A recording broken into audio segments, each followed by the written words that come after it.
Tierra Fértil. Descubriendo el Evangelio a través de la Biblia.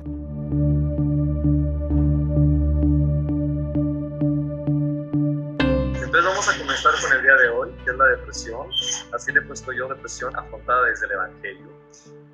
Quiero hacer una aclaración, aunque yo soy terapeuta familiar, no vengo hablando aquí como terapeuta familiar en todos sus sentidos. Sí con el conocimiento, sí con la experiencia, pero básicamente la idea clara de cómo el cristiano se enfrenta a la depresión. ¿Ok? Entonces, nada más para separar, porque luego he visto que hay personas que hablan sobre depresión y con un contexto bíblico y se salen totalmente del contexto clínico. Entonces yo no estoy en el contexto clínico, no voy a hablar del contexto clínico, voy a hablar directamente de uno como cristiano, cómo afronta y cómo puede ver esto que es la depresión. ¿Ok? Entonces comenzamos pues.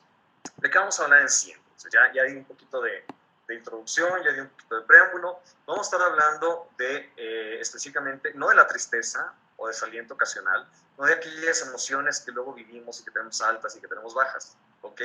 Y eso nos afecta a todos, ¿no? Sino vamos a estar hablando de un estado de ánimo caracterizado por varios factores. Uno es la tristeza, y lo tienen en sus pantallas. Otro es el desánimo. Otro es la falta de energía. Otro es el interés y otro la motivación. Entonces, es un estado de ánimo caracterizado por la tristeza, por desánimo, falta de energía, o falta de interés o falta de motivación. Y obviamente puede crecer hasta afectar una o varias áreas de la vida, tales como el matrimonio, el trabajo, los estudios y pues muchas otras que puede afectar. Entonces, ahí es cuando ya podríamos decir que es depresión, ¿ok? Cuando perdemos la funcionalidad en alguna de estas áreas. Muy bien, ahí está. Ahí tenemos otra ilustración. Y hablando de la ansiedad y hablando de la depresión, siempre está como que la situación, ¿no? Y se nos dice que la depresión tiene que ver con el pasado, ¿sí? Y la ansiedad tiene que ver con el futuro. Es más, hay quienes catalogan así, ¿no? Depresión es igual a exceso de pasado. Ansiedad es igual a exceso de futuro. Y bueno, esta ilustración me encantó cuando la vi, dije, esa hay que ponerla en lo que vamos a hablar. Y es esta persona diciendo, ¿no? Dice, ¿cómo me voy a fastidiar el día de hoy, ¿no? ¿Cómo voy a hacerme imposible el día de hoy? ¿Con mi pasado o con mi futuro? ¿Cuál carta elijo, no? ¿Qué es lo que va a agobiar mi existencia justo en este día? Entonces, básicamente lo que está haciendo esta persona, y muchas veces es lo que hacemos nosotros, ¿no? A lo mejor no de forma consciente, pero sí estamos pensando, agarro mi pasado, agarro mi futuro, o deseo vivir mi presente, ¿no? En el aquí, en el ahora, en las circunstancias actuales como están. Ok, entonces, vamos a ver esta apreciación sobre la depresión. La hace un psicólogo clínico, Michael Yapko. A mí me gusta mucho cómo escribe él. Yo lo utilizo mucho como referencia cuando estoy en sesiones de terapia. Tiene muchas prácticas muy interesantes, pero a mí me encanta la visión que él tiene de la depresión, porque para mí concuerda mucho con cómo la podríamos ver como cristianos. De hecho, vamos leyendo esto que está ahí en pantalla, dice, a través de mi experiencia he llegado a creer que el problema principal es que las personas deprimidas piensan, sienten y actúan a partir de una perspectiva depresiva, distorsionada e hiriente, y luego creen equivocadamente que es una verdad incuestionable. No nos suena mucho como cuando estamos con esa falta de fe, no nos suena mucho como cuando estamos con esas pocas ganas de querer seguir pues en un camino que ya nos hemos trazado. Entonces, si se fijan, tiene mucho que ver con lo que uno como cristiano podría estar pensando acerca de la depresión, ¿sí? ¿Por qué? Porque dice que el problema principal es que las personas deprimidas piensan, sienten y actúan, ¿ok? ¿A partir de qué? De una perspectiva depresiva, cuando no vemos la esperanza. De hecho, muchos textos que hablan sobre la depresión mencionan a la desesperanza como un punto crucial, ¿no? Incluso para el suicidio, esa parte de la desesperanza es como que algo que está presente, ¿no? O sea, ya no hay esperanza, ya no hay más que hacer, ya no puedo lograr otra cosa. Entonces, según esta definición, o según eso que dice Michael Yapko, se adopta como un estilo, como una creencia que es una realidad, y es cuando ya no se puede salir tan fácil del estado depresivo. Ok, entonces, otra reflexión aquí es de que la depresión no es un problema aislado con una causa aislada y con un tratamiento aislado. ¿Qué quiero decir con eso? Ojo, y lo relaciono con lo que hablé al principio sobre mi postura al estar aquí hablando. Número uno, no es un problema aislado. ¿Qué significa? Que no es el único problema que la persona está viviendo. Una persona con depresión, diagnosticada con depresión, porque tendríamos que diferenciar también en estados depresivos, si tengo una depresión, así, o si, como decimos coloquialmente, ¿no? Andas en la depre, a ya algo diagnosticado, ¿sí? Clínicamente. Entonces, esa depresión no es un problema aislado, seguramente no es lo único que está padeciendo la persona, ¿sí? No tiene una causa aislada, no es nada más porque, ay, mi novia me dijo que estoy en depresión. No, no tiene solo una causa aislada. ¿Por qué? Porque se va a conectar con otros factores que están impulsando, que están empujando a que se sienta eso, ¿no? Y obviamente no existe un tratamiento aislado. Si ustedes detectan, ahorita voy a dar algunos puntos que podrían tener algún tipo de depresión, pues acudan a ayuda, ¿no? Que alguien pueda otorgarles ayuda porque se requiere un tratamiento, ¿ok? Se requiere un tratamiento, muchas veces es una combinación entre medicamento, entre psicoterapia, muchas veces es algo muy leve que puede trabajarse directamente, hasta pastoralmente en una consejería, ¿no? Pero se tiene que analizar y es algo que no debemos de tomar a la ligera, ¿no? Es como que, ay, no, pues es que no pasa nada, o sea, no, permíteme, si pasa, sí pueden pasar muchas cosas, hay muchas situaciones que pueden derivarse de la depresión, ¿ok? Muy bien. Entonces, aquí tengo una pregunta, dice, ¿por qué es importante saber si la depresión es una enfermedad o un trastorno? Aquí me refiero al autor que cité hace ratito, a Michael Yapko. Él formula esta pregunta y dice, ¿por qué es importante saber si la depresión es una enfermedad o un trastorno? Si lo vemos como una enfermedad, no voy a describir ninguna de las dos, ni voy a dejar a profundizar ninguna de las dos, pero una enfermedad entendemos que es algo que, pues así lo tengo, así voy a seguir y ni modo, ¿no? A ver si me curo, a ver qué tanto mejoro. Y un trastorno es un estado más pasajero, ¿sí? Un estado que a lo mejor requiere cuidado o que a lo mejor tiene una prolongación en el tiempo, pero se siente diferente. Entonces la percepción entre una cosa y la otra hace que tomemos una actitud diferente ante la depresión. Si yo estoy pensando que es un trastorno, ok, es más fácil pensar que hay una cura, salgo de ahí, tratamiento psicológico, tratamiento de otro tipo, hay terapia grupal muy efectiva contra la depresión, entonces, y salgo de ahí, ¿no? Pero si yo pienso que es una enfermedad, me engancho de una forma mucho más fuerte a lo que es la depresión. ¿Por qué? Porque yo ya no estoy viendo si hay salida o no hay salida. Ya estoy viendo, uy, me voy a tomar la pastilla y a ver si me funciona. Igual y no me funciona, igual y no sirve para nada, igual y voy a sentirme peor, pues yo ya no voy a hacer nada porque pues al fin estoy enfermo. Les voy a poner un caso que me pasó en consulta. Un niño, obviamente no tenía depresión, este niño de 7 años más o menos, sí, diagnosticado con un trastorno, con TDAH, con déficit de atención e hiperactividad. Y me dice, no, es que en mi escuela no me quieren porque yo estoy enfermo. Yo le dije, a ver, espérame, ¿quién dijo que estás enfermo? Dice, sí, yo estoy enfermo. Le dije, no, no estás enfermo, o sea, dime por qué dices que estás enfermo. Dice, sí, yo estoy enfermo porque pues soy así. Le dije, así como eres. Le dije, ay, no, eres diferente a los demás. No estás enfermo. No estás enfermo porque tú no puedes verte en relación a los demás. A ver, dime, en tu salón no hay un niño, tú eres el que anda siempre levantado y de aquí para allá, ¿verdad? A ver, dime, en tu salón no hay un niño que siempre está seriecito, en un rincón, no se levanta, no platica, no dice nada. Sí, sí hay un niño así. Ah, ok. Entonces él también está enfermo, ¿o qué? No. ¿Y qué tiene? Pues es diferente, igual que tú, eres diferente. Entonces, desde ahí, ¡pum!, el concepto del niño cambia e inmediatamente empieza a decir, soy diferente. Y esas cosas que molestan a los demás en lo diferente que soy, trabajo con ellas. Pero si se queda con la idea de que estoy enfermo, pues cúrenme. A ver qué hacen ustedes, cúrenme, porque estoy enfermo. Entonces, el pensar que no es una enfermedad, ojo, no estoy diciendo que no lo sea, estoy diciendo el concepto en nuestra cabeza. El pensar que no es una enfermedad nos ayuda a crear posibilidades en nuestra cabeza de poder mejorar, de no quedarnos atrapados en la idea de que, pues no, así soy y ni modo, y ya no voy a cambiar y siempre voy a estar deprimido.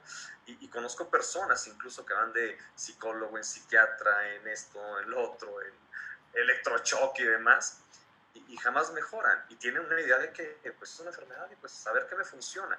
Y en ese sentido, hasta se alejan un poquito de la responsabilidad que llevaría el decir, va, tengo un trastorno depresivo, ¿qué puedo hacer?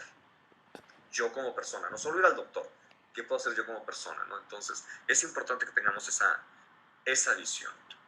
Muy bien, estos son los síntomas que les decía. Algunos síntomas físicos, hay mucho más. Les dije, no estoy tratándolo de forma clínica, estamos hablando del tema nada más. Si habláramos de forma clínica, traería aquí el manual de diagnóstico, el DSM-5 y leer todos los rasgos. No, algunos síntomas nada más. Por ejemplo, la falta de interés en las actividades cotidianas, ¿no? En el día a día, en lo que hacemos, en aquellas cosas que incluso antes nos daban gusto, ¿sí? Y ya no hay interés, ya queremos estar aislados, queremos estar, pues va, como que no nos importa. Entonces, ese es un foquito rojo, ¿no? Que podríamos estar viendo. Ojo, en lo que son las características específicas y el poder uno diagnosticar depresión, siempre se mide por cuestiones en el tiempo. ¿A qué me refiero? Que si un día no tuviste interés de hacer nada, el otro día estás como si nada, no es depresión, ¿ok? Andabas desanimado, tenías flojera, qué sé yo, pero no es depresión. Siempre lo tenemos que ver en una cuestión de tiempo. No voy a hablar tampoco de eso, pero siempre hay cuestiones de tiempo y no son largos, periodos largos, en donde ya estamos desarrollando todo este tipo de actitudes, ¿no? O de síntomas físicos.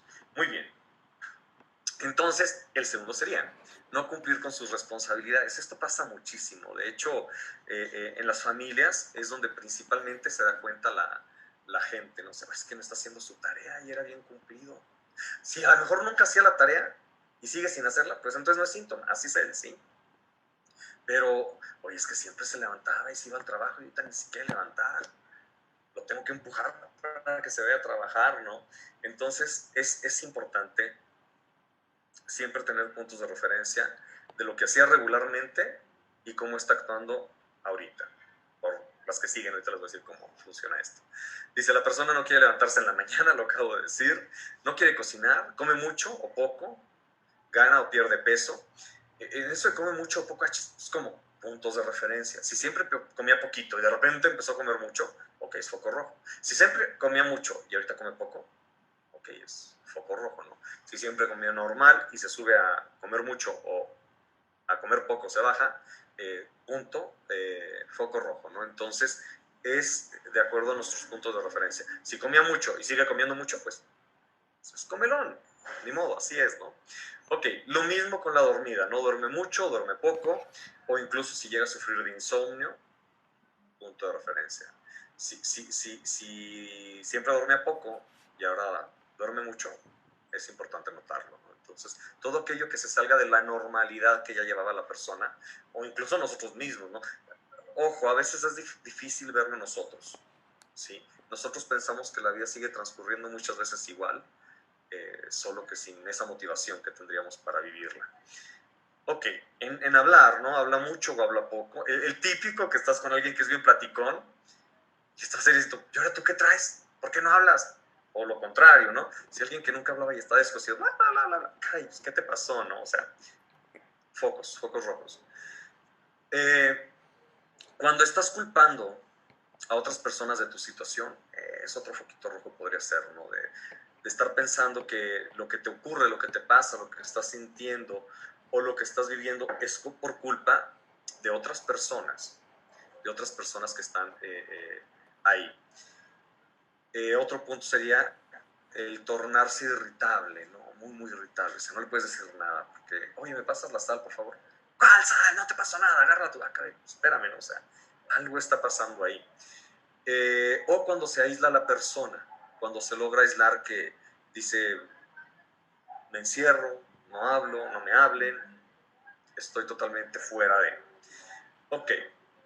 Y la última sería cuando empieza a generar cierta dependencia a otras personas. Necesita que lo asistan, necesita que le den, que le hagan. O sea, digo, un caso extremo podría ser así como que no me puedo asear ni por mí mismo, ¿no? Báñenme, literalmente. Entonces, son solo algunos puntos, algunos destellos. Hasta aquí llegamos justamente a la mitad de lo que quería hablar directamente, un poquito combinado con lo que nos dicen autores que hablan del tema, lo que nos dice alguna parte clínica que nos habla del tema. Y a partir de ahorita quiero enfocarme en uno como cristiano, cómo lo vive, porque lo vive de una forma igual en cuanto a síntomas, igual en cuanto a lo que está sintiendo, obviamente, pero diferente en cuanto a aquellas cosas que nos pueden motivar a generar cambios, aquellas cosas que nos hacen incluso hundirnos más. ¿Sí? Entonces, a partir de este punto quiero tomar ese enfoque, ¿no? Por aquí hay una pregunta, dice, un síntoma me dice que estoy en depresión o debe ser el conjunto completo. Ojo, dependiendo de dónde lo agarremos. Hay otra manual de diagnóstico que es el CIE-10 y son puntos un poquito diferentes, pero al menos de las listas que vienen, siempre te dice, de esta lista es tantos puntos, ¿no? Por ejemplo, yo una de las listas que me gusta trabajar mucho son 10 puntos y mínimo tienen que estar 5 bien presentes, ¿sí? Entonces, no es como que ya con un síntoma, ya es que no quiero hacer nada, estoy en depresión. No, o sea, traes la flojera, andas cansado, es lógico, es algo natural, ¿no? Entonces, sí diferenciar. Muy bien, entonces aquí generamos la pregunta, como decía ahorita, ¿no? Y como cristianos, ¿qué pasa, no? ¿Qué hacemos como cristianos? Fíjense bien, como cristianos hay otros síntomas que podrían salir. Estos no están en ningún manual, pues lo dije, hasta ahí terminamos la parte como que retomando de todos esos lugares, porque estos no están ahí. Número 1 sería la falta de gozo. O sea, uno tendría que traer ese gozo. A mí me encanta la definición de gozo, porque la alegría es simplemente estar contento por algo que ocurrió, y la alegría es pasajera, pero el gozo, cuando yo estudié la palabra, viene directamente de centrar esa emoción no en algo pasajero como la alegría. Me gano la lotería y soy feliz, y a lo mejor me va a durar mucho rato la alegría, pero el gozo se fundamenta en algo que no es pasajero, sino eterno. Y tendría que ver en este sentido con la salvación. Entonces, si hay una falta de gozo, es un foquito rojo, ¿me explico? No experimentar el amor de Dios.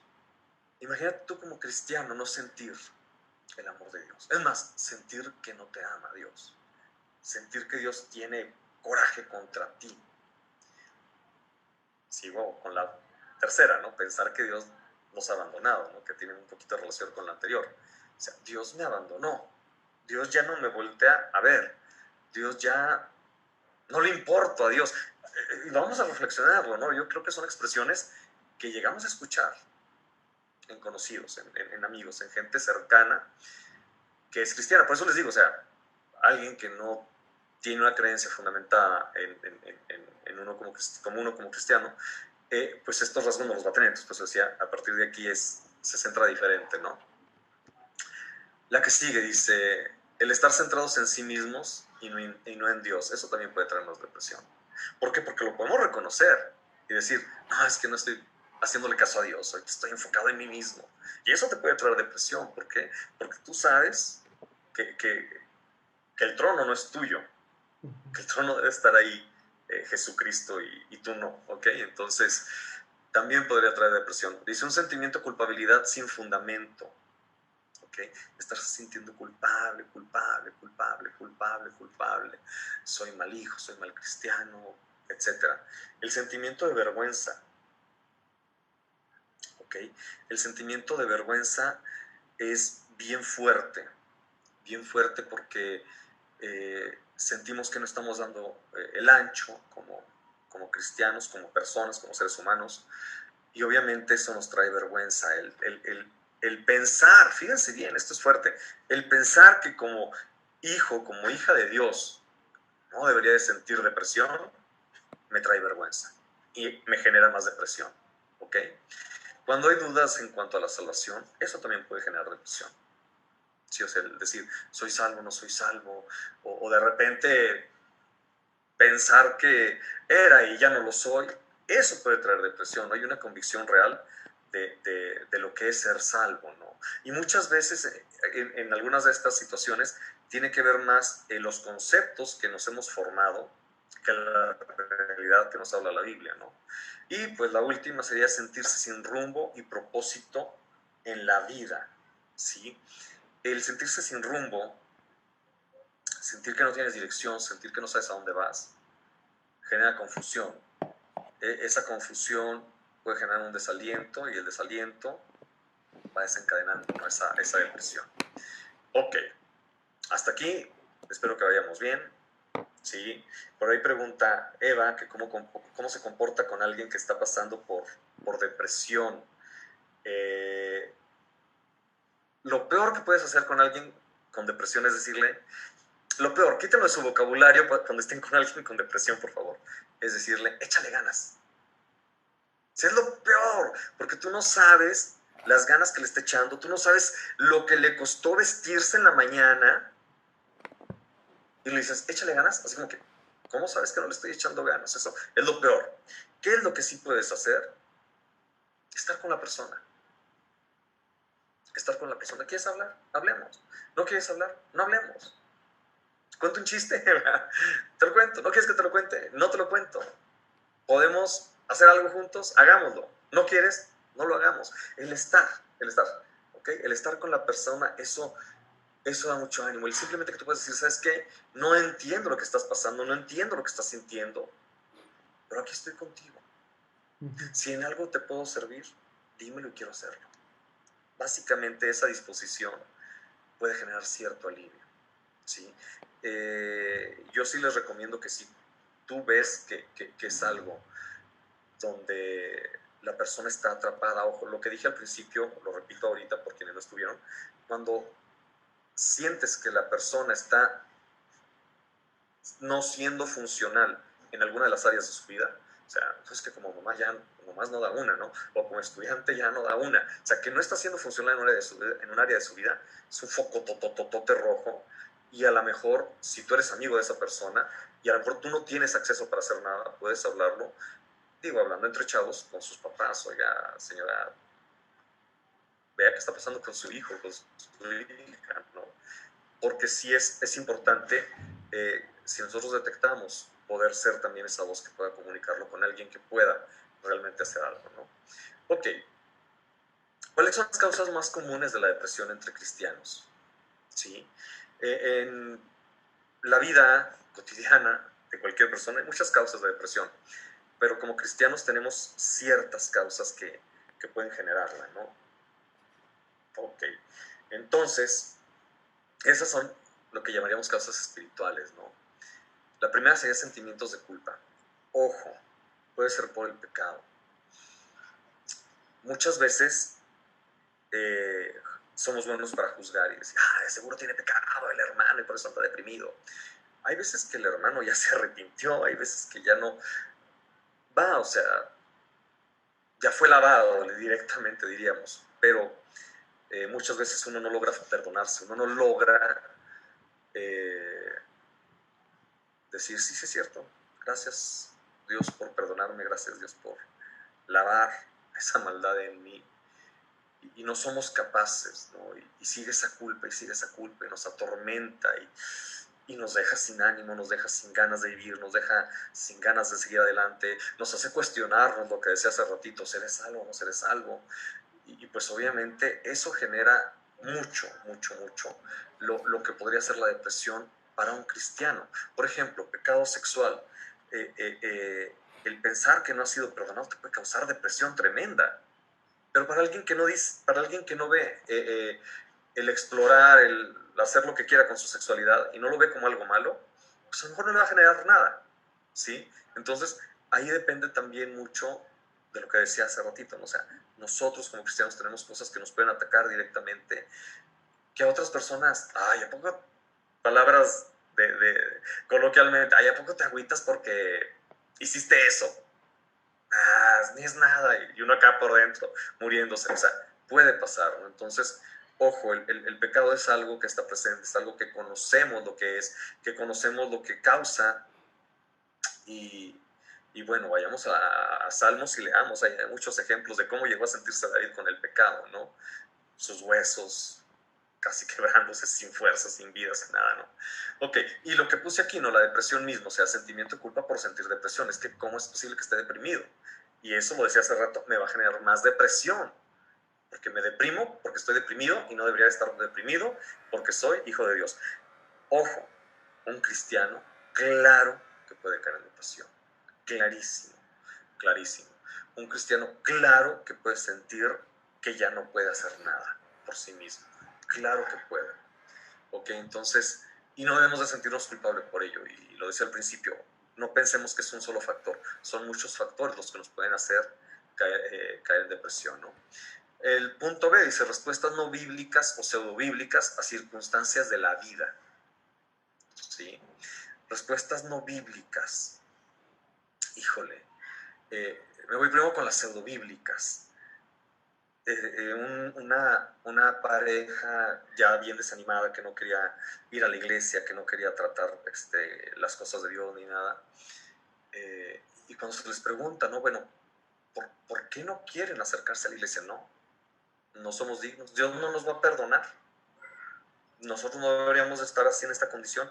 Dios no nos va a perdonar porque Dios es justo y nos va a mandar su ira. Y así como que, caray, espérame. Y el Dios de gracia, el Dios de amor, el Dios que puede decirte, ok, pasó esto, no hay problema, ven, acércate, te recibo, ¿sí? No, y no entraba en la cabeza de estos hermanos esta idea.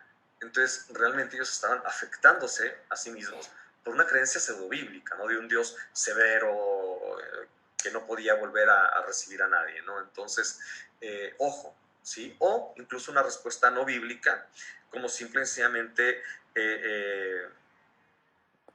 el creer, regreso al problema del pecado sexual, ¿no? O sea, una respuesta no bíblica en donde, ay, no pasa nada, tú eres libre, esto fue hace muchos años lo que lo escribieron y ya cambiaron esos parámetros y demás.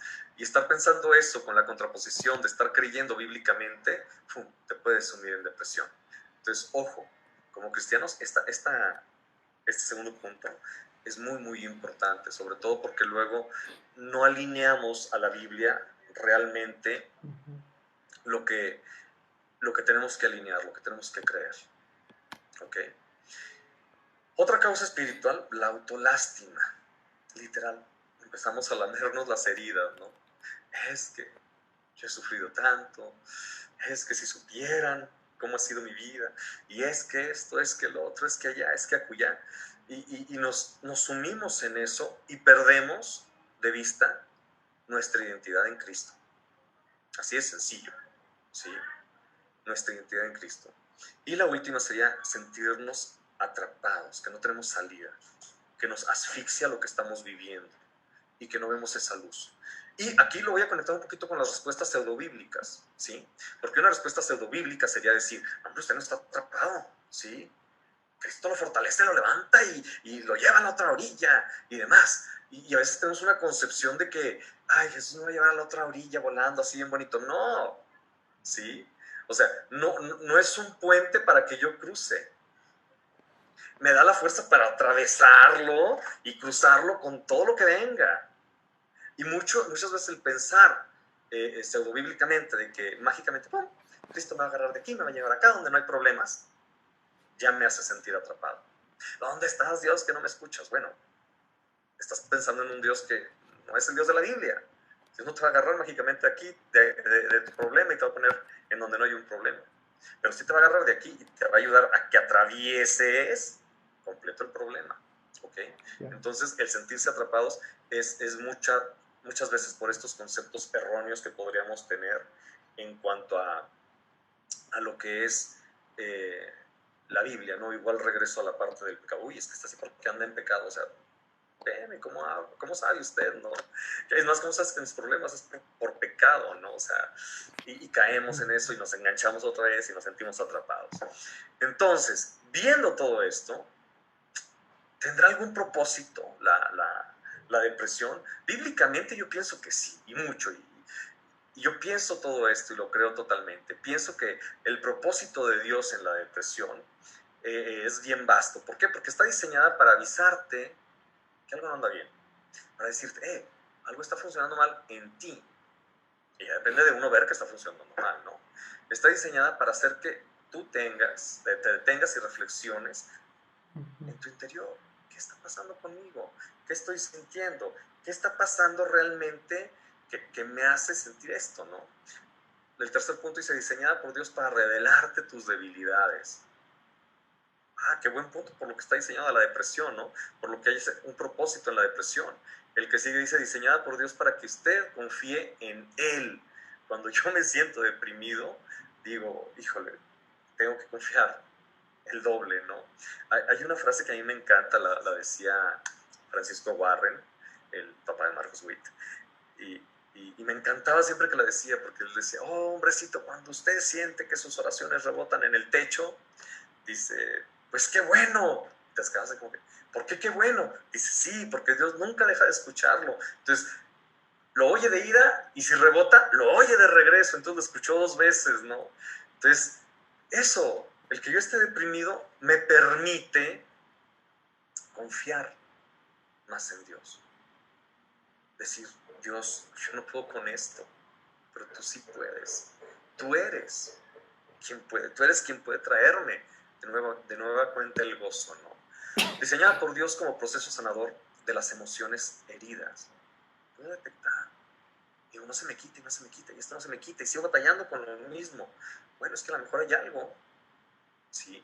Una herida que está por ahí supurando y con mal humor emocional que Dios tiene que ayudarme a sanar, ¿no? Dios usa la depresión para que podamos ser maduros y ser perseverantes. ¿Sí?